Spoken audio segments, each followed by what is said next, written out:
আসসালামু আলাইকুম। খেলা কমেন্ট্রিতে স্বাগতম। সাথে আছি আমি রাসেল মাস্টার। নতুন আরেকটি ভিডিও নিয়ে চলে আসলাম।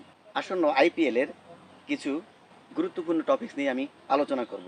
মোস্তাফিজুর রহমান ৮ ম্যাচ খেলে ১৪ উইকেট নিয়েছেন এবং তার ইকোনমি ৯.৭৫ এবং এভারেজ তিনি ২১.১ এভারেজে তিনি এই উইকেটগুলো পেয়েছিলেন।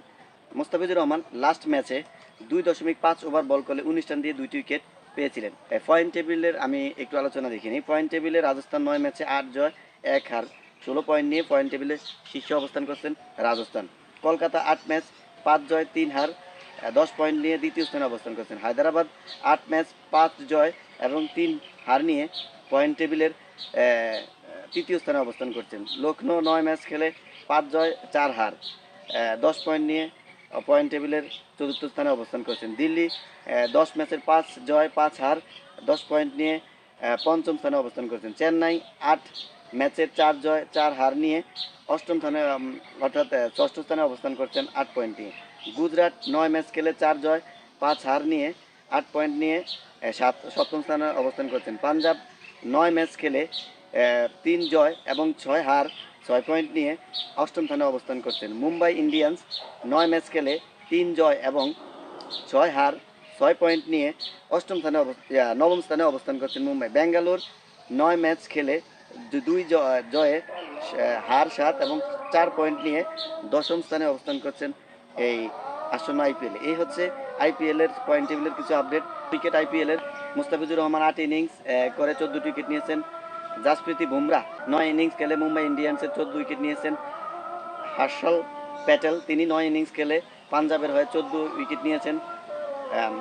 পাথিরানা মাথিসা পাথিরানা তিনি ৬ ইনিংস খেলে ১৩ উইকেট নিয়েছিলেন।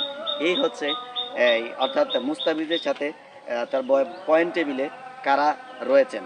অর্থাৎ পার্পল ক্যাপটি মুস্তাফিজ শুরুতে ভালোভাবেই তার দখলে রেখেছিলেন। অবশ্য শেষ দিকে এসে তিনি অর্থাৎ হাতছাড়া হলেও কিন্তু তার বোলিং নৈপুণ্যে কিন্তু মুগ্ধ হয়েছেন কলকাতার বিশেষ করে কলকাতার দর্শকরা। আসলে মুশফিকের এই অসাধারণ নৈপুণ্যে আমাদের অনেক ভালো লেগেছে।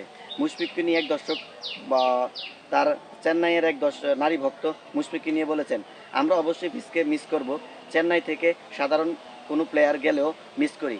আর মুস্তাফিজ তো রক স্টার, অর্থাৎ মুস্তাফিজকে রক স্টারের সাথে তুলনা করেছেন। আসলে মুস্তাফিজ দুর্বার খেলেছে, কাঁপিয়ে দিয়েছে আইপিএলের মাঠ। আসলেই মুস্তাফিজের এই খেলা দেখে আমরা মুগ্ধ, আনন্দিত এবং গর্বিত।